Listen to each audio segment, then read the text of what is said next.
This is Rick Haynes, Superintendent of Piqua City Schools, and welcome to our Piqua City Schools Leadership Report for December 2014. And we have a lot of exciting things going on at Piqua City Schools this month. We've opened up our dedication for our new Spring Creek primary building and also primary building, and we're looking at a soft opening. Originally, we were scheduled to move in on January 5th, but we're excited to announce that we will be moving in before Christmas, which is extremely exciting, and it's a lot because of the fact that our project is on budget and on schedule. And Kurt, you want to share a little bit about how we're doing with the construction project? Sure. Spring Creek, as you mentioned, we're scheduling our soft move-in. Teachers and staff have been filling up boxes, and as they finish with them and getting ready to move in to the new building. Lots of boxes. Many boxes. That'll be happening over the next couple weeks. The building is essentially finished. We've gotten our final inspections from the state, the health department, and we're ready to go. So here in the next few days we'll be moving in, and the same thing is happening at Washington, just really a day later. We still have our health department inspection that's scheduled for Monday the 8th, and I don't anticipate there'll be any issues, and we'll be able to move forward there. So the students at the teachers at High Street are doing the same packing, and lots of boxes, and we're ready to go. And just a reminder, it's just the current Spring Creek students in the old building are going to the new building at Spring Creek. The students that are in the High Street building are going to Washington. The Nicklin and Favorite Hill students, that'll happen in August of next year, along with the Central Intermediate building. That'll be finished for August of 15 also. I want to make sure we repeat that. So Nicklin Learning Center students, our current kindergarten students, are staying at Nicklin this entire year, and our current Favorite Hill students, grades 1, 2, and 3, are staying at Favorite Hill to finish the year out, and then next year they'll be blended into the two new buildings. That's correct. Okay, great. And you mentioned Piqua Central. You want to share a little bit about how we're coming along there with that project? Yeah, we're coming along very well on that project also. From the outside, we've got almost all of the brick has been installed, and almost all of the windows are installed. The windows that are not installed, we need for construction access for materials and that type of thing. So we have plastic over those walls, and we are providing heat inside for the protection of the construction materials that are there. Contractors also have a nice place to work. They appreciate some warmth. As an added benefit. Yes. But we have paint on the walls and casework or cabinetry going in the classrooms. The gym basketball goals and acoustical wall panels are in the gym ready to be installed. So a lot happening on the inside over this winter to be able to finish and be ready for August of 15. And just a reminder, some of the peripheral work going on at Spring Creek, we still need to do a turn lane out on Route 36, and that will be happening in the late spring, early summer. We also have the pavement and site work to do at Piqua Central Intermediate School also. Correct. And so a lot of things going on. We're looking at a finish of Piqua Central June, July timeframe, I know is what we talked at our last meeting, and be able to move in August of 15 with that building. So exciting things with that. And just a reminder, we talked about Spring Creek and Washington. We are doing that soft opening with those two buildings, and we have lots of activities planned, from taking the teachers over and allowing them to work on rooms while we have some substitute teachers working with grade level students. So our teachers can get the building ready for the instructional side of the building.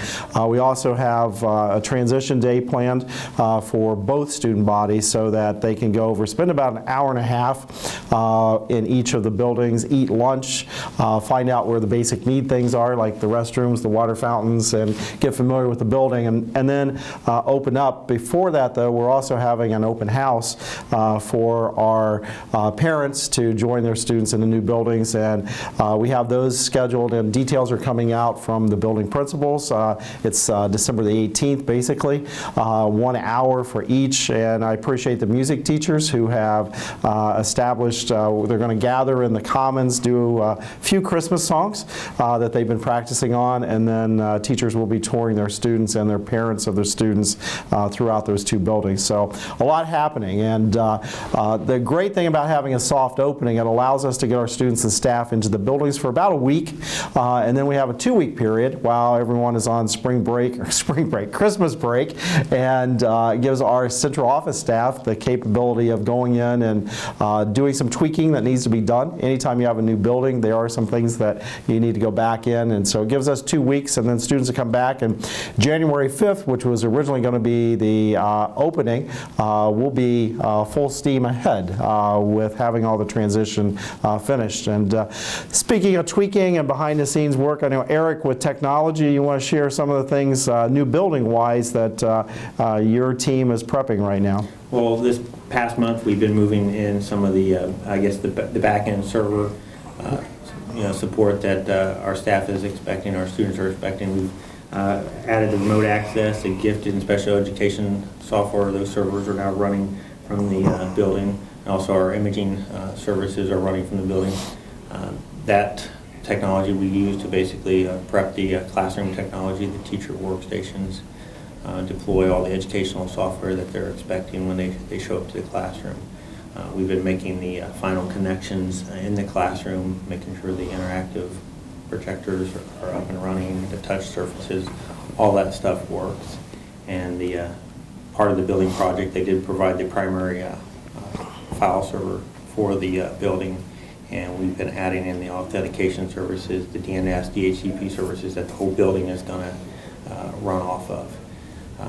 The goal there is to have that stuff completed this weekend for Spring Creek, and shortly after that for Washington. Washington, we're following behind the furniture people. As soon as they're placing furniture in place, we're finishing classrooms.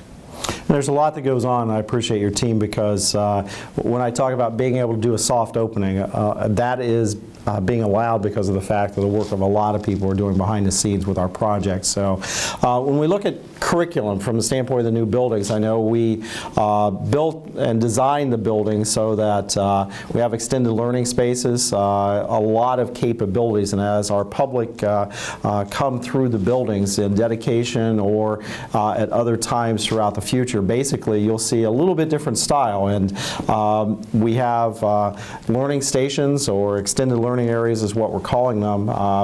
We have a lot of volunteers that help out, and we're blessed with those volunteers. A lot of business partners that help out with our district, and basically we've designed our buildings so that there's space to be used for that. And Dave and Dwayne, any anticipation, great things that the two of you see with the capabilities of the extended learning areas? One of the things that I like that we really started talking about, with the open space and the new concept, we kind of have to teach teachers how to use that. So it's led us into some different scheduling ideas and how we move students through the different station areas, how we can make some smaller group settings with students, how we can maximize our staff differently.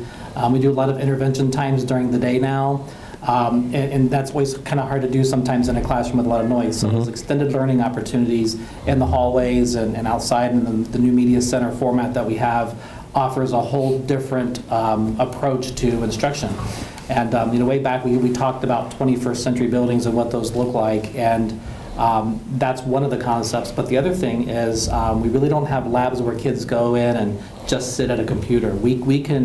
We can learn now anywhere in the building with wireless. They can take some of the wireless technology into those extended learning opportunities in the hallways and media center and all throughout the building, and they can learn. We couldn't take the big computers, right, with us, so we had to kind of go sit at a station, and that's where you were locked in. But now, just like us with our cell phones or our iPads, we can learn and do things anywhere. We're getting students, giving them the opportunity to do that same thing, which is a real-world application of how they become a learner in school. And with that, we have to look at different ways of instruction, and I think something that we've been kind of piloting and getting introduced into different classrooms is the Google Classroom piece, where the students, are connecting with their teacher through the Google accounts. We're kind of trying to tweak that with some of the stuff that we have going on with Discovery Ed. So we're really working towards that electronic instruction where now they can go to an extended learning area and pull up Discovery Ed and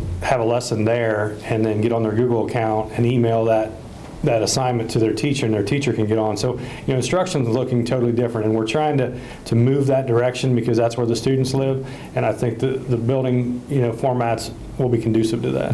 And I think it's a great point from the standpoint of we're trying to match our environment within the classroom and within our buildings up with life and with workplaces. And when you think about at our homes or with our phones, we don't go to one area just to work on technology. It's with us all the time. It's mobile, and it's one where we're trying to keep our new buildings under that same idea of no matter where they're at in the building, we have the technology and we have the Wi-Fi capabilities so that they can have tools to help enhance their learning no matter where they're at. And so that's going to be exciting to watch. And both of you pointed out that's also a new type of instruction for our staff that we need to continue working on with professional development and encouragement and making sure that Wi-Fi is up and running all the time and things are ready to go. But exciting things that with the way the buildings are designed, and I'm looking very forward to our public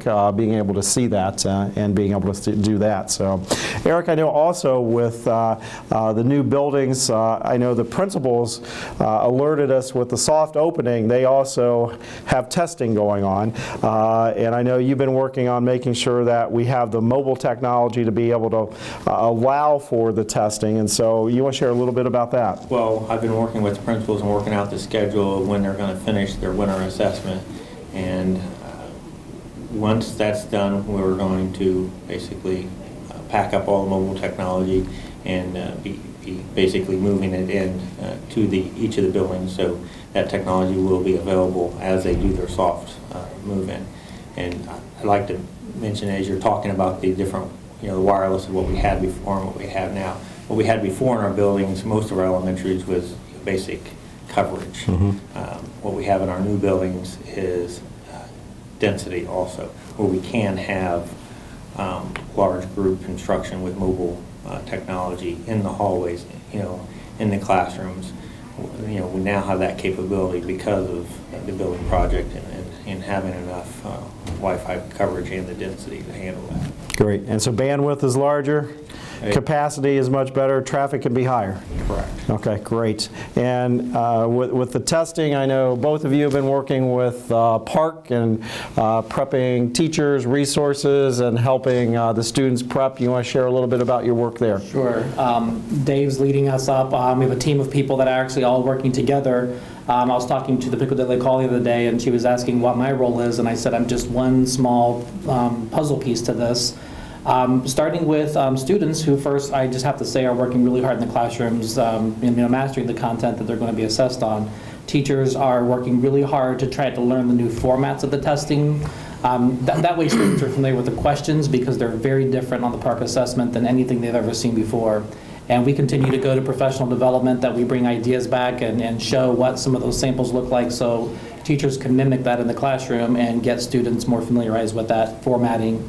Our special education teachers right now are really working very hard with big rosters. We're preparing these rosters that are just taking hours for Park and for the Ohio assessments. But we have to put in the right accessibility features and accommodations for students that need certain accommodations for really doing their best on the test. So in many cases with those students, we have to go student by student and make sure we're indicating the right things so that when it all gets uploaded and they're assigned a test, they have exactly what they need to take that test successfully. So it's very tedious. The teachers are working hard. Mrs. Piper, our Director of Student Services, is really editing that and revising some things and keeping the teachers updated on a daily basis. Dave's, he could talk more, but he's really been working with the State Department trying to get answers to questions that we have because Which is a challenge. And there's just so much. And do they have the answers? That's the... Not all of it, yeah. And we have that, and then the Ohio version, which is the science and the social studies. So we're working with two different platforms, two different formats, two different rules, regulations, and it's just a lot of work behind the scenes, and the technology department has been phenomenal about just making sure everything's ready. So on that day in February, when the students sit down, the test works, and they're not stressed, and teachers aren't stressed, and we can alleviate all those factors that would be roadblocks to our students really performing well. So there's just a lot of things that have to happen. And I would add, I think it's really important for everybody to recognize that it is a transition year in assessments. Not just from the huge transition from going from a traditional paper pencil test to online testing is big enough. Yeah. But we're also testing new content, and we're using a different format of questioning, like you guys said, that it's not the typical traditional method of asking the questions and looking for those types of answers. That it's manipulative, and there's so much more to what these tests are going to be. So what we're all working on right now is just the infrastructure and getting things ready for kids to go in and take the test. But like you said, it's also exposing kids to the content and the new types of questions. And what we have to recognize is that there's going to be a learning curve here. It's going to be a couple of years of learning how we do this until we get to the point where we really have it down. And that's the collective we. That's not Piqua City Schools. That's throughout the state of Ohio. That's a good point. Students used to sit down and read a selection and then answer questions and then move to the next selection.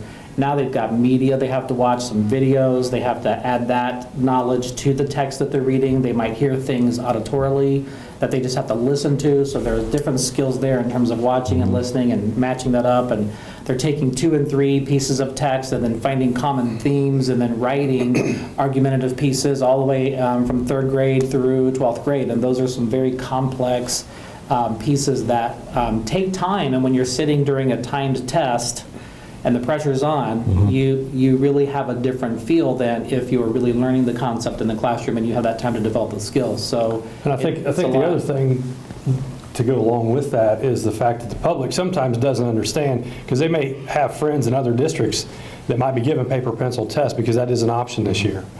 We've chosen to go to online because of our technology department doing such a wonderful job in getting us ready to go and us having the technology to do that. But the public may hear other districts doing paper pencil, but we truly felt as we talked as a team that we're giving our students an advantage by doing an online test, because those things that Dwayne talked about where they get to watch a video clip and then answer the question. That's a lot more engaging than reading something off of paper, and then bubbling in the A, B, or C, where the online test they can drag and drop, they can move things, which we believe the students will be much more engaged, and I think that leads to more success, because the kids aren't just sitting there drudging through a paper test like they've done for years. So I just want to make sure the public's aware that Piqua has chose to go online, and we did that for a reason, and that's to give our students probably in our mind, the best chance for success, because that's where they live, that's what they're familiar with. And that's what's happening in their classes on a regular basis, and that's matching up with their learning styles and what's happening. That's their mode of operations for learning now, and so testing them with that type of technology is great, with everything from what you guys mentioned to simulations that can be occurring with technology now on the testing that otherwise you're just reading about. So it's a great opportunity for our students. And another thing that the parents and the public need to be aware of, we've developed some tutorials over the different types of questions for the PARCC assessment and the Science and the Social Studies Ohio assessment, just to allow teachers and students to be able to see what these questions look like, how to manipulate them. Like Dave said, there's a lot of different features where you can drag and drop. There's some new questions where you have to select multiple correct answers, not just A, B, C, or D, which the students sometimes have been trained to do. It's which of these are correct, and there could be 3. So I put together some video tutorials that are on YouTube. They're accessible to anybody. You can just get on YouTube and search for PARCC assessment video tutorials or Ohio computer-based assessment tutorials, and I think that might give some parents and some students the opportunity to see some of these questions and have an explanation behind what they need to do, because we do want to make sure that the students are ready to see those types of questions. Yeah, that's a great resource. Appreciate the work on that. So lots going on with testing and lots going on with prepping our students. Our goal is always when our students sit down to take any type of assessment, to have them comfortable, have them well prepared, and also make sure that they're in a good environment that they're going to do the best that they can. And I appreciate the efforts that's been happening with the team on that. Some other things going on in the district. I know, Dave, based on some test results, we really put into place this year a new scheduling program at our primary schools, and also looking at a pilot program at Spring Creek. And the success of that program has led to us expanding that. And you want to share a little bit about that? Sure. Yeah, we're very excited about the success of the reading program that we're initiating at Spring Creek. And when we say program, I think we need to be clear. This isn't a situation where we went out and bought a product and brought it in. It was, as you said, it was a matter of how we're scheduling our students and using staff to really target specific student instruction and intervention.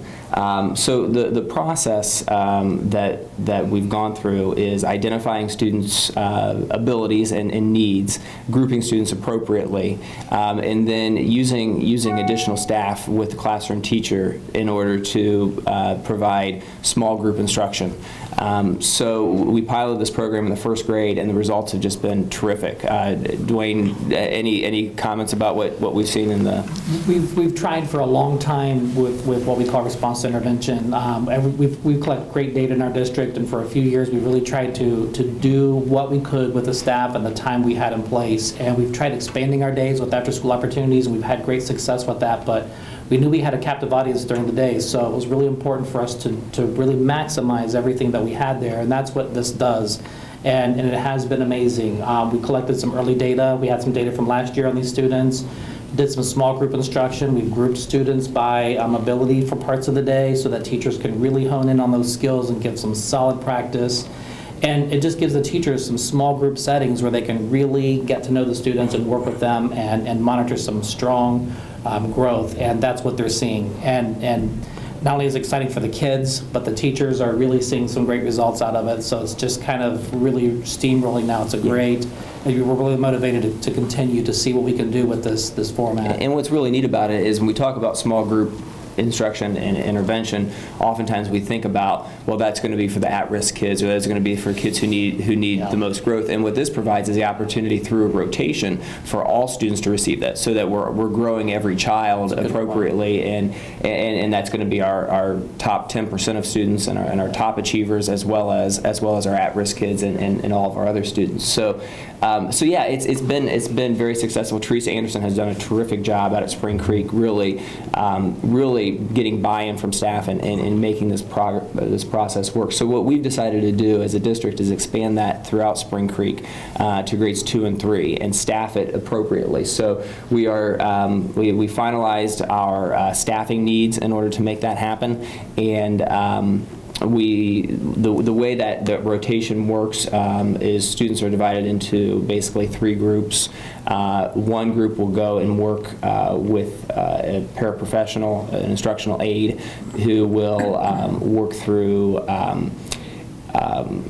whether it's maybe an online type program or a one-to-one intervention type program with a small group, and then the teacher, the classroom teacher, and a Title I reading teacher, or the classroom teacher and an intervention specialist will be working in the classroom with the small groups and providing that intense instruction, and doing some team teaching, co-teaching, and things like that. So we're very excited.